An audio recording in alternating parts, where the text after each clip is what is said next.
ആവർത്തന പുസ്തകം 6-ാം അധ്യായം. നിങ്ങൾ കൈവശമാക്കുവാൻ കടന്നു ചെല്ലുന്ന ദേശത്ത് നിങ്ങൾ അനുസരിച്ച് നടക്കേണ്ടതിനും നിന്റെ ജീവകാലമൊക്കെയും നീയും നിന്റെ മകനും മകൻ്റെ മകനും ഞാൻ നിന്നോട് കൽപ്പിക്കുന്ന നിന്റെ ദൈവമായ യഹോവയുടെ എല്ലാ ചട്ടങ്ങളും കൽപ്പനകളും പ്രമാണിപ്പാൻ തക്കവണ്ണം അവനെ ഭയപ്പെടേണ്ടതിനും നീ ദീർഘായുസ്സോടിരിക്കുന്നതിനുമായി നിങ്ങളുടെ ദൈവമായ യഹോവ നിങ്ങൾക്ക് ഉപദേശിച്ചു തരുവാൻ കൽപ്പിച്ചിട്ടുള്ള കൽപ്പനകളും ചട്ടങ്ങളും വിധികളും ഇവയാകുന്നു.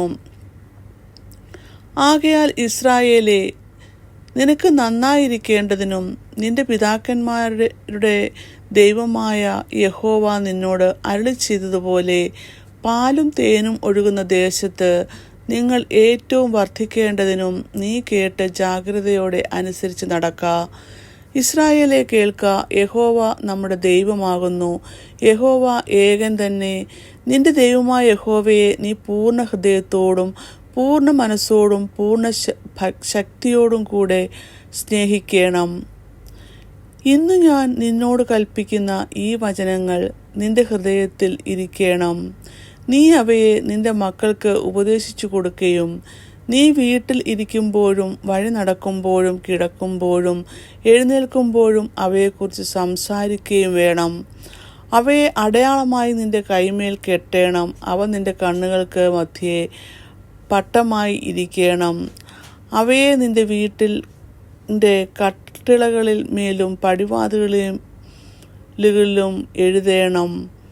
നിന്റെ ദൈവമായ യഹോവ നിനക്ക് തരുമെന്ന് അബ്രഹാം, ഇസഹാക്ക്, യാക്കോബ് എന്ന നിന്റെ പിതാക്കന്മാരോട് സത്യം ചെയ്ത ദേശത്തേക്ക് നിന്നെ കൂട്ടിക്കൊണ്ട് ചെന്ന് നീ പണിയാത്ത വലുതും നല്ലതുമായ പട്ടണങ്ങളും നീ നിറയ്ക്കാത്ത സകല സമ്പത്തും നിറഞ്ഞിരിക്കുന്ന വീടുകളും നീ കുഴിക്കാത്ത കിണറുകളും നീ നട്ടുണ്ടാക്കാത്ത മുന്തിരിത്തോട്ടങ്ങളും ഒലിവ് തോട്ടങ്ങളും നിനക്ക് തരികയും നീ തിന്ന് തൃപ്തി പ്രാപിക്കുകയും ചെയ്യുമ്പോൾ നിന്നെ അടിമ വീടായ മിസ്രയീം ദേശത്തു നിന്ന് കൊണ്ടുവന്ന യഹോവയെ മറക്കാതിരിപ്പാൻ സൂക്ഷിച്ചു കൊള്ളുക.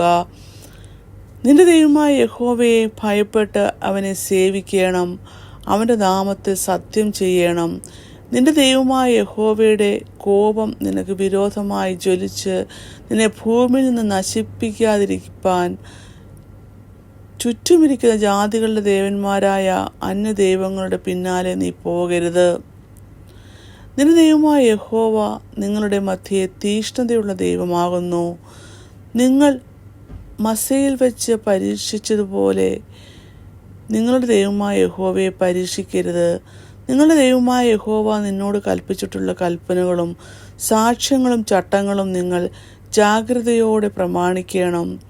നിനക്ക് നന്നായിരിക്കേണ്ടതിനും യഹോവ നിന്റെ പിതാക്കന്മാരോട് സത്യം ചെയ്ത നല്ല ദേശം നീ ചെന്ന് കൈവശമാക്കേണ്ടതിനും യഹോവ അരുളി ചെയ്തതുപോലെ നിന്റെ സകല ശത്രുക്കളെയും നിന്റെ മുമ്പിൽ നിന്ന് ഓടിച്ചു കളയേണ്ടതിനും നീ യഹോവയുടെ മുമ്പാകെ ന്യായവും ഹിതവുമായുള്ളതിനെ ചെയ്യണം.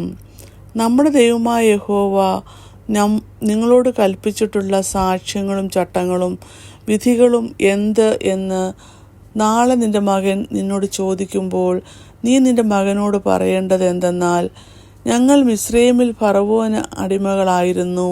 എന്നാൽ യഹോവ ബലമുള്ള കൈകൊണ്ട് ഞങ്ങളെ മിസ്രയീമിൽ നിന്നും പുറപ്പെടുവിച്ചു. മിസ്രയീമിൻ്റെയും ഫറവോൻ്റെയും അവൻ്റെ സകല കുടുംബത്തിൻ്റെയും മേൽ ഞങ്ങൾ കാണെ യഹോവ മഹത്വവും ഉഗ്രവുമായുള്ള അടയാളങ്ങളും അത്ഭുതങ്ങളും പ്രവർത്തിച്ചു. ഞങ്ങളെയോ താൻ നമ്മുടെ പിതാക്കന്മാരോട് സത്യം ചെയ്ത ദേശം തരുവാൻ അതിൽ കൊണ്ടുവന്നാക്കേണ്ടതിന് അവിടെ നിന്ന് പുറപ്പെടുവിച്ചു. എല്ലായ്പ്പോഴും നമുക്ക് നന്നായിരിക്കേണ്ടതിനും ഇന്നത്തെ പോലെ അവൻ നമ്മെ ജീവനോടെ രക്ഷിക്കേണ്ടതിനുമായി നാം നമ്മുടെ ദൈവമായ യഹോവയെ ഭയപ്പെടുവാനും ഈ എല്ലാ ചട്ടങ്ങളെയും ആചരിപ്പാനും യഹോവ നമ്മോട് കൽപ്പിച്ചു. നമ്മുടെ ദൈവമായ യഹോവ നമ്മോട് കൽപ്പിച്ചതുപോലെ നാം അവൻ്റെ മുമ്പാകെ ഈ സകല കൽപ്പനകളും ആചരിപ്പാൻ തക്കവണ്ണം കാത്തുകൊള്ളുന്നു എങ്കിൽ നാം നീതിയുള്ളവരായിരിക്കും. ഇങ്ങനെ ആവർത്തന പുസ്തകം 6-ാം അധ്യായം അവസാനിക്കുന്നു.